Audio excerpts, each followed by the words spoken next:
The golden pot of manna, Exodus chapter 16, verses 32 through 35.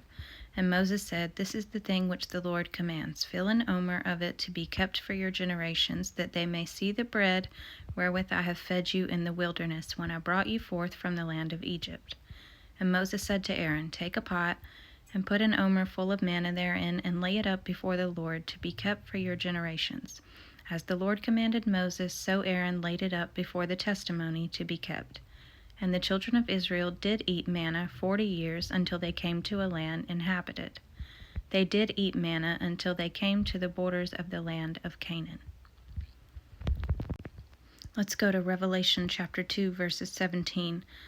This is talking to the church of Pergamum. He that has an ear, let him hear what the Spirit says to the churches. To him that overcomes will I give to eat of the hidden manna, and will give him a white stone, and in the stone a new name written, which no man knows, saving he that receives it. And the stone can be found in Zechariah chapter 3, verses 9, the stone with 7 eyes that had an engraving on it.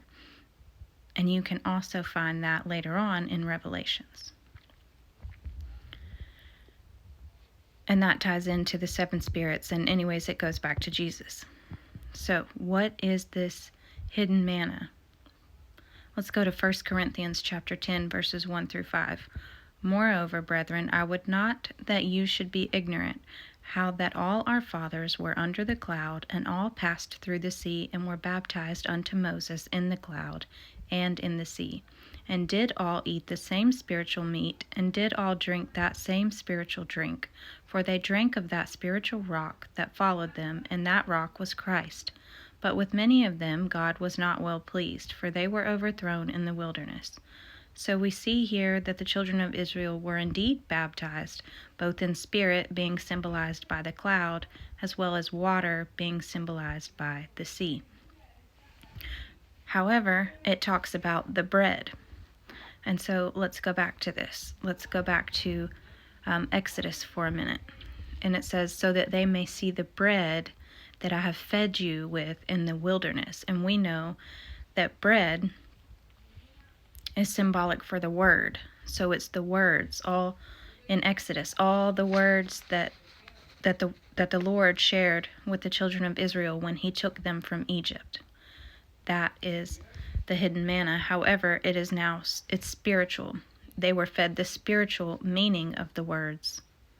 And we get this from the hidden manna. So this also discloses and makes a distinction in the 2 covenants with the baptisms, because they were baptized into Moses, whereas now we are baptized unto Christ and not Moses.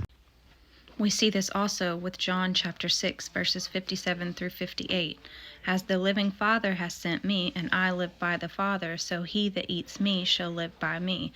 And this is also a direct reference to the 2 covenants, as well as that bread that the children of Israel were fed with, because Jesus came and he lived by the old covenant, and now the old covenant is over with, and we who eat him or partake in his word are to live by him and his word, and no longer the bread that the children of Israel were fed while they were in the wilderness. No longer are we under the old covenant, but we are under the new covenant.